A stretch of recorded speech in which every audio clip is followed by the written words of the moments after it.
je me présente. Je m'appelle Kenny Brando. Comme vous le savez, je suis membre de la famille Brando. Vous avez déjà sûrement dû voir en ville, qui est très active. Donc actuellement, je me présente, je suis EMS. Et on est ici aujourd'hui parce qu'on est au second tour du coup, pour les élections du gouverneur. Alors mon programme a été travaillé. Hein. Je sais que vous avez tous vu mon programme à l'écrit, que mon programme à l'écrit était mal écrit, que mon programme à l'écrit est plus fait là pour attirer l'attention plutôt qu'autre chose. Maintenant, j'aimerais vous parler de mon vrai programme, celui que je prévois vraiment pour la ville, celui que je pense va vous correspondre à tous, et celui sur... Pardon. Excusez-le. Voilà, donc pour commencer, je pense que je vais commencer par un sujet qui, ici, vous importe tous, et je pense aussi que c'est un des sujets principaux en ville. Je vais commencer par les taxes. Les taxes, je sais que c'est un sujet qui est quand même assez sensible, mais qui est un sujet malheureusement important, et qui est un sujet auquel on a tous besoin de parler, on a tous besoin de communiquer autour. Donc c'est simple. Moi, les taxes, comment ça va se passer? Si je suis gouverneur, la première semaine de taxes, je verrai avec les entreprises la première semaine de taxes parce que je compte organiser toutes les semaines des rendez-vous avec tous les PDG. Je compte voir quelles entreprises sont du bénéfice et quelles entreprises ont besoin d'aide. Tout simplement parce que ce qui va se passer, c'est que les taxes seront prises du samedi au dimanche. Il y aura des taxes, hein, un maximum de 25% des bénéfices après que vous ayez payé le salaire de vos employés. D'accord? Oui, le but étant de répartir les richesses, qu'il n'y ait pas de gens milliardaires et surtout, enfin, des gens milliardaires s'ils y arrivent, tant mieux pour eux, hein, pas de souci là-dessus, mais il y ait surtout moins de gens démunis parce qu'on sait ici que la pauvreté dans cette ville est malheureusement très présente. Et malheureusement très très présente. Et je viendrai dessus après, mais pour en revenir aux taxes, on va faire on va faire du coup des réunions entre le samedi et le dimanche, le soir sûrement, quand tout le monde sera disponible. Ce sera soit des réunions en interne avec chaque PDG individuellement, ou si possible des réunions avec tout le monde de temps en temps, histoire de voir où en est l'état de la ville globalement.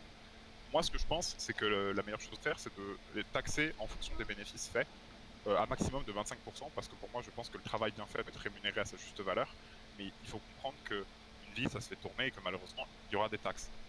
Alors, vous allez me demander à quoi serviront ces taxes? Et bien déjà, ces taxes, elles serviront premièrement, pour aider les entreprises qui ont vraiment du mal à recruter, qui ont vraiment du mal à faire de l'argent.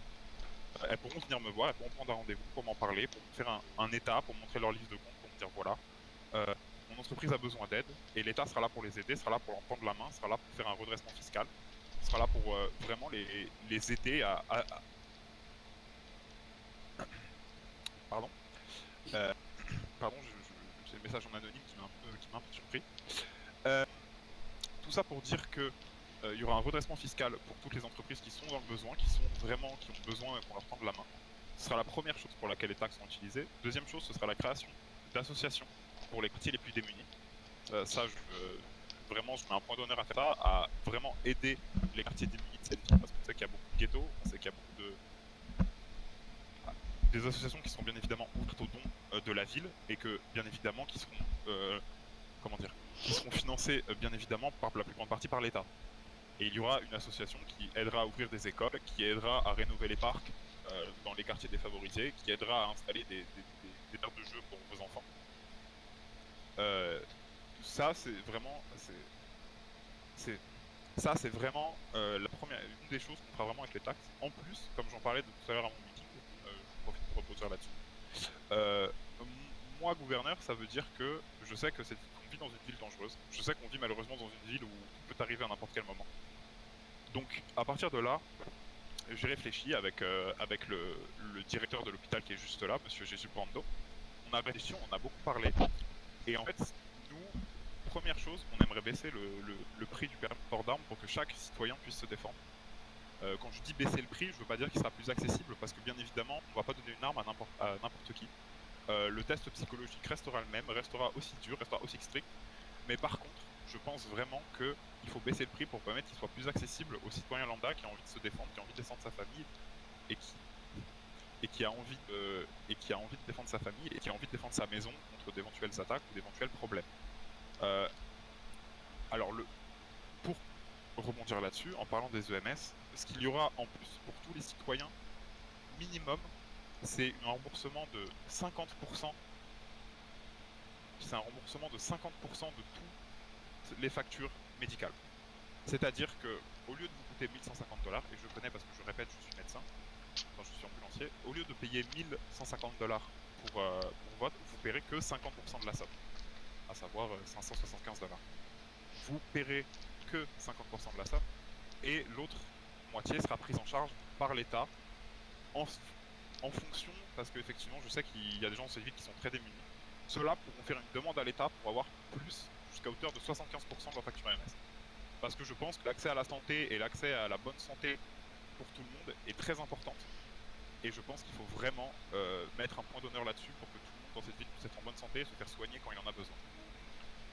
Ensuite, j'aimerais rebondir sur un sujet aussi qui, je sais, est un peu sensible, vu que je commence à parler des services publics avec les EMS. Je sais qu'il y a un autre service public qui, malheureusement, et je pense que vous êtes tous d'accord dans cette salle avec moi, c'est la LSPD. Alors, je sais très bien que, s'il vous plaît, je sais très bien que à la LSPD, vous avez des problèmes. En ce moment, on est en DEFCON 2, qui est un niveau de DEFCON malheureusement assez haut. En fait, pour le DEFCON 2, déjà, je vais juste faire la première chose. C'est tout simplement voir en fonction des jours comment ça évolue, comment ça évolue, comment ça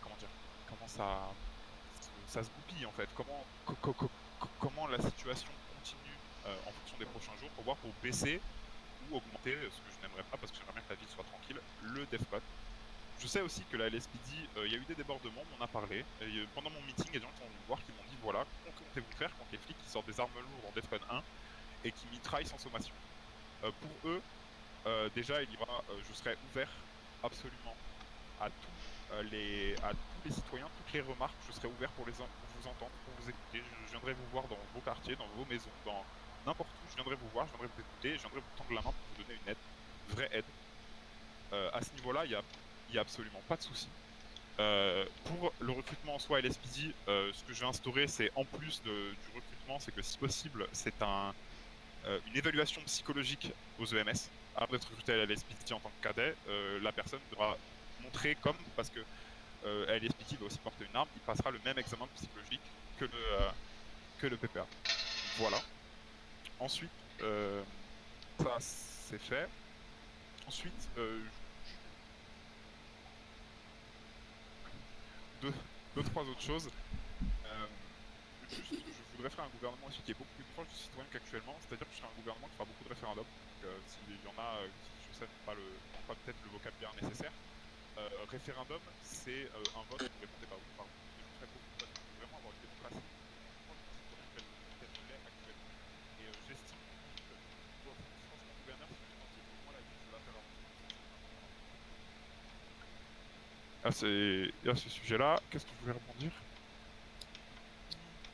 Et voilà, je pense que pour l'instant j'ai fini ma présentation. J'ai aussi quelque chose à dire sur le fait qu'on voulait ouvrir les écoles, qu'on voulait aussi qu'il y ait eu des études sur un médicament qui s'appelle la Ritaline, qui permet aux enfants hyperactifs et ayant des troubles de la concentration, je pense surtout aux enfants traumatisés par leur enfance, de pouvoir se concentrer à l'école, et ça a été montré et démontré maintes fois par beaucoup d'études que ça leur permettait d'avoir de meilleurs résultats.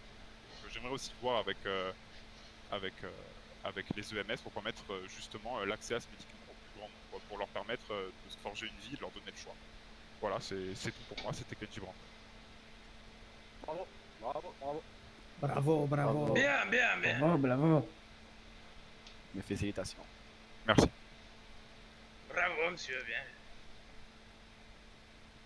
Bon, alors moi je me présente. Oh lol. Alors, c'est Eduardo Specter.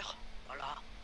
Alors moi, monsieur Brando, il y a des idées qui sont bonnes, des idées négatives, qui sont pas au goût de tout le monde, et d'autres qui sont au goût de tout le monde. Voilà. Moi je pense que au niveau des taxes, d'abord je vais commencer par ça. Au niveau des taxes, je vais commencer la première semaine à sonder un peu qui se gagne quoi. Voilà, la première semaine, jusqu'à vendredi à 18h.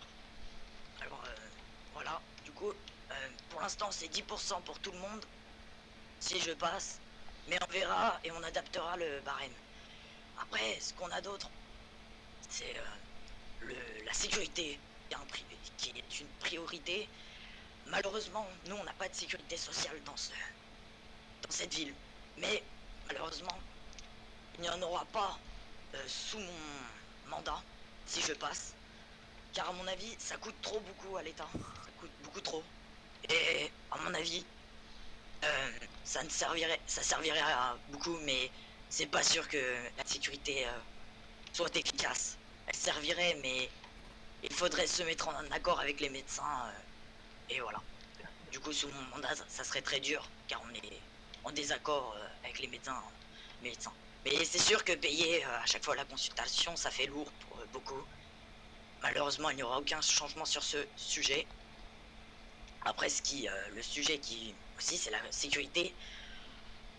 Sur les policiers, il n'y aura aucun changement avant ces 2 prochaines semaines. Bandou. Le DEFCON 2 restera en vigueur. Et voilà. Du coup, moi, je préfère être sincère avec vous et pas raconter des belles paroles qui seront en l'air. Je vais vous dire, à part ça, j'ai pas grand-chose. Moi, ça sera plus du terrain sur l'action. Je verrai comment la LSPD fonctionne, comment les UMS fonctionnent, comment les entreprises fonctionnent. Je m'adapterai à tout le monde, à tous les systèmes. Après, à vendredi, à 18 h, le jour des taxes, cette salle sera ouverte à tout le monde. Alors, à tout le monde, à toute catégorie sociale, à tout le monde, même des gens qui ne sont pas citoyens, ils seront là pour écouter. Il y aura aussi, sous mon mandat, il y aura un parti qui sera... Il n'y aura pas le même parti. C'est-à-dire que nous, ça sera pas par référendum, ça sera plus les partis qui vont voter, oui ou contre. C'est-à-dire qu'il y aura un parti qui vote pour, un contre. Et si on n'arrive pas à se mettre d'accord, il y aura un référendum, évidemment. Il faut pas s'appuyer tout le temps sur les citoyens, parce que après, les citoyens, ils ont une vie, quoi. Ils vont pas tout le temps aller à 18 h ici, le vendredi. Ils ont d'autres choses à faire. Mais c'est important d'éveiller les yeux sur les gens, les médecins, les policiers, les caissières, les barman. Tous ceux-là seront revalorisés avec moi. Ce ne sera plus les agents immobiliers, les milliardaires qui seront valorisés, mais bien eux, ces travailleurs de l'ombre. Voilà, moi je pense que les ghettos c'est que ça fait des barrières, les ghettos sont des barrières. C'est-à-dire qu'on a vu beaucoup de guerres entre partis qui ont fait des morts, c'est vraiment ça. Mais il faut qu'ils s'entendent mieux entre nous, que ça soit une société ouverte et libre. Je pense que c'est ça le défi de la prochaine génération. C'est pour ça que dans les écoles, les écoliers auront le droit de choisir une classe professionnelle et travailler dans les épiceries. Voilà. Monsieur. Je pense que il faut pas trop les caser dans un métier, les écoliers. Voilà, il faut pas tout le temps les mettre ah bah tu feras telle étude. Je pense plutôt qu'il faut les motiver. Et je pense qu'avoir une paye à la fin du mois, ça les motive. Bref, après, on choisira pour les écoliers après. Ça sera mais c'est du travail aux enfants, ça. Voilà. Ouais, je les aurais dit. Bien évidemment, l'enfant c'est fait pour s'amuser, évidemment. Mais faut quand même qu'ils trouvent leur voie. C'est ce qui est important. C'est... c'est pas mal, voilà. Pardon, monsieur. On peut se Non, calmer, continue, s'il vous plaît, dans continue, la salle. Très bien, merci, monsieur. Voilà, moi je pense que c'est ça le défi des prochaines générations. Et pas les belles paroles de monsieur. J'ai une question. Et ni les critiques. Oui, allez-y, monsieur. Tout à l'heure, vous avez dit que vous allez aller sur le terrain au niveau de la LSPD. Mais ça Oui. veut dire quoi? Ça veut dire que pour le moment, vous savez pas ce que la LSPD font? Je sais ce qu'ils font. Parce que je les vois, ils sont pas trop là souvent. Il y en a qui sont là souvent, d'autres... Ah, ça c'est... Malheureusement, je ne pourrais pas tout le temps être sur leur dos, malheureusement. Ouais, Et ouais, après, je contrôlerai... Pardon? Les compétences pour être SPD au moins. Comment ça? Ah, parce que c'est bien le gouverneur, mais il faut avoir les compétences. Ça va, monsieur, vous allez bien? Si vous l'avez fait. Très bien, mais moi je dis de voir à peu près comment s'adaptent les équipes sur le terrain. C'est-à-dire qu'ils n'aident pas avec un pistolet et mettre des amendes. Sauf Moi que je veux vous voulez une qu'ils- LSPD pour demain qu'ils- constructive. Je veux pas une LSPD qui répréhende. LSPD de quoi? Répréhender, vous savez le verbe répréhender ou pas? Sanctionner, je ne sais pas. Très bien. Bon bah ça sera tout. Je fais face à des critiques. Mais Oula c'est ce qui se passe tous les jours. Et je ferai face avec plaisir avec toutes les critiques. Et des critiques constructives. C'est le mieux ce qui serait pour cette ville. Et voilà. Ouais. Bon, bah, moi, je vais vous laisser. D'autres questions? Des questions? Merde, non. Bravo, bravo, bravo. Ah, par contre, toi, tu veux. J'ai pas fait exprès. Du coup, des questions à propos de mon programme? Non, merci, ça va aller.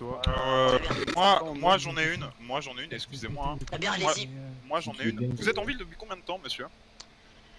3 mois. Mais on me connaît pas. Ok, d'accord. J'ai Ok, jamais vu alors, de- alors, jamais alors, vu de ok. chef Et propre. Alors, ici, dans cette salle, qui m'a déjà vu? Qui m'a déjà vu? alors moi, c'est simple. Avant mon meeting de tout à l'heure, je vous connaissais pas. Moi non Voilà. plus. Et moi ici, qui m'a déjà vu? Mais moi aussi. Moi, Moi, je vous ai jamais vu tous les deux. Mais moi, je te vois pas ici. Parce Moi, que frérot, c'est pas j'ai possible. jamais Pas vu souvent, un vrai, point que ça agent la immobilier, marche j'ai pas. jamais vu. J'ai jamais vu. Alors, vous êtes agent immobilier, sachez que je n'achète pas de maison, tout simplement.